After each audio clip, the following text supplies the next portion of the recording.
Syed മുസ്തക് Ali trophy ടൂർണമെന്റിൽ മൂന്നാം മത്സരം കളിക്കാൻ കേരളം നാളെ ഇറങ്ങുകയാണ്. ലക്നൌവിലെ എൽക്കാന ക്രിക്കറ്റ് സ്റ്റേഡിയത്തിലാണ് മത്സരം നടക്കുന്നത്. നാളെ രാവിലെ 11 മണിക്കാണ് മത്സരം ആരംഭിക്കുന്നത്. ഇത്തവണ കേരളത്തിന്റെ എതിരാളികൾ ഛത്തീസ്ഗഡാണ്. തുല്യ ദുഃഖിതരുടെ മത്സരം എന്ന് തന്നെ നമുക്ക് ഈ ഒരു മത്സരത്തെ വിശേഷിപ്പിക്കാം. ഈ ഒരു സീസണിൽ ആദ്യ മത്സരത്തെ ഇരു ടീമുകളും വിജയിച്ചിരുന്നു. രണ്ടാം മത്സരത്തിൽ ഇരു ടീമുകളും പരാജയപ്പെട്ടു. കേരളം ഒഡീഷയ്ക്കെതിരെ തകർപ്പൻ വിജയം നേടിയപ്പോൾ ഛത്തീസ്ഗഡ് വിദർഭയെയാണ് പരാജയപ്പെടുത്തിയത്. എന്നാൽ രണ്ടാം മത്സരത്തിൽ ഛത്തീസ്ഗഡ് ആസാമിനോട് പരാജയപ്പെട്ടപ്പോൾ കേരളം റൈവേഴ്സിനോട് പരാജയപ്പെട്ടു. അങ്ങനെ 4 പോയിന്റുമായിട്ട് പോയിന്റ് ടേബിളിൽ കേരളത്തിനിപ്പോൾ രണ്ടാം മത്സരത്തിൽ പരാജയപ്പെട്ട് കഴിഞ്ഞപ്പോൾ വൻ നഷ്ടമാണ് സംഭവിച്ചിരുന്നത്.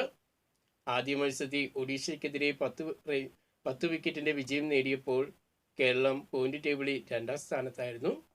ഇപ്പോൾ ഇതാ റൈവേഴ്സിനെതിരെ 32 റൺസിന്റെ തോൽവി അറിഞ്ഞതോടെ കേരളം 5ാം സ്ഥാനത്തേക്ക് വീണിരിക്കുകയാണ്. ഛത്തീസ്ഗഡിനേക്കാൾ ഒരു പടി മുന്നിലെന്ന് പറയാം. ഛത്തീസ്ഗഡ് 6ാം സ്ഥാനത്താണ് ഉള്ളത്. റൺ റേറ്റിന്റെ ബലത്തിൽ മാത്രമാണ് കേരളം ഇപ്പോൾ ഛത്തീസ്ഗഡിനേക്കാൾ ഒരു പടി മുന്നിൽ നിൽക്കുന്നത് എന്ന് തന്നെ പറയാം.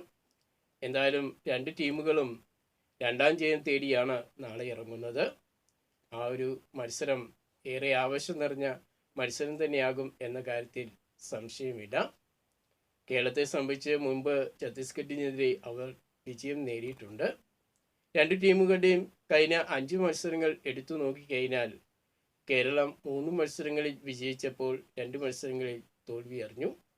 അതേസമയം ഛത്തീസ്ഗഡിന് 2 ജയവും 2 തോൽവിയും ഒരു സമനിലയുമാണ് അവർക്കുള്ളത്. കേരളത്തിൻ്റെ ബൗളർമാരാണെങ്കിൽ ഈ ഒരു സീസണിൽ കഴിഞ്ഞ 2 മത്സരങ്ങളിലും മികച്ച ബൗളിംഗ് പ്രകടനം തന്നെയാണ് കേരളത്തിന് വേണ്ടി നടത്തിക്കൊണ്ടിരുന്നത്. ആദ്യ മത്സരത്തിൽ ഒഡീഷയ്ക്കെതിരെ നടന്ന ആ മികവ് അവർ 2ാം മത്സരത്തിലും ആ മികവ് കാട്ടുകയുണ്ടായി. എന്നാൽ കേരളത്തിൻ്റെ ബാറ്റിംഗ് നിരയ്ക്ക് ആദ്യ മത്സരത്തിൽ കാട്ടിയ ആ ഒരു മികവ് 2ാം മത്സരത്തിലും ആവർത്തിക്കാൻ കഴിഞ്ഞില്ല എന്ന് തന്നെ പറയുന്നതാകും ശരി. കേരളത്തിൻ്റെ ബാറ്റിംഗ് നിരയുടെ തകർച്ചയായിരുന്നു നമ്മൾ റൈവേഴ്സിനെതിരെയുള്ള മത്സരത്തിൽ കണ്ടത്. ഒരുപക്ഷെ ആ ഒരു കേരളത്തിൻ്റെ ബാറ്റിംഗ് തകർച്ച കണ്ടപ്പോൾ ഒഡീഷയുടെ ബൗളർമാർ കേരളത്തെ ശപിച്ചോ എന്ന് തന്നെ നമുക്ക് തോന്നിപ്പോയി. കാരണം ഒഡീഷയ്ക്കെതിരെയുള്ള മത്സരത്തിൽ ഒഡീഷ ബൗളർമാർക്ക് 1 വിക്കറ്റ് പോലും നൽകാതെ 10 വിക്കറ്റിൻ്റെ തകർപ്പൻ വിജയമായിരുന്നു കേരളം സ്വന്തമാക്കിയത്. പ്രത്യേകിച്ച് സഞ്ജു സാംസണും രോഹൻ കുന്നുമേൽ, അതിൽ പ്രത്യേകം എടുത്തു പറയേണ്ടത് രോഹൻ ഒഡീഷ ബൗളർമാരെ ശരിക്കും പ്രഹരിക്കുകയായിരുന്നു. അടിയെല്ലാം ഏറ്റുകൊണ്ട് അവരുടെ ശാപം കേരളത്തിന് ഏറ്റു എന്ന് തോന്നുന്ന വിധത്തിലായിരുന്നു റൈവേഴ്സിനെതിരെയുള്ള കേരളത്തിൻ്റെ ബാറ്റിംഗ് തകർച്ച. അമ്പേ ബാറ്റിങ്ങിൽ കേരളം പരാജയപ്പെടുന്ന കാഴ്ചയാണ് നമ്മൾ കണ്ടത്. പ്രത്യേകിച്ച് കേരളത്തിൻ്റെ ടോപ്പ് സ്കോറർ ബാറ്ററായ ക്യാപ്റ്റൻ സഞ്ജു സാംസന്റെ സ്കോർ പറയാൻ നമുക്ക് നാണക്കേടാണ്. കാരണം വെറും 19 റൺസ് മാത്രമാണ് സഞ്ജു നേടിയത്. അത് വെച്ച് നോക്കുമ്പോൾ നമുക്ക് കേരളത്തിൻ്റെ ബാറ്റിംഗ് നിരയുടെ പ്രകടനം എത്രത്തോളം ഉണ്ട് എന്ന കാര്യം നമുക്ക് വിലയിരുത്താൻ കഴിയും.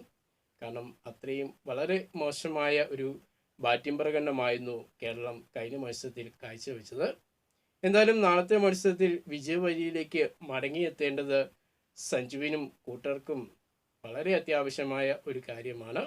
അതിനാൽ ബാറ്റിങ്ങിൽ വലിയ ശ്രദ്ധ നൽകി ഒരു മികച്ച പ്രകടനം കേരളത്തിൻ്റെ ബാറ്റിംഗ് നിര കാഴ്ചവെക്കുമെന്നും അതുപോലെ തന്നെ കേരളത്തിൻ്റെ ബൗളർമാർ കഴിഞ്ഞ 2 മത്സരത്തിൽ കാട്ടിയ മികവ് നാളെയും ആവർത്തിക്കപ്പെട്ടു കഴിഞ്ഞാൽ കേരളത്തിന് തീർച്ചയായിട്ടും ഛത്തീസ്ഗഡിനെതിരെ 2ാം വിജയം സ്വന്തമാക്കാൻ കഴിയുമെന്ന് നമുക്ക് പ്രതീക്ഷിക്കാം.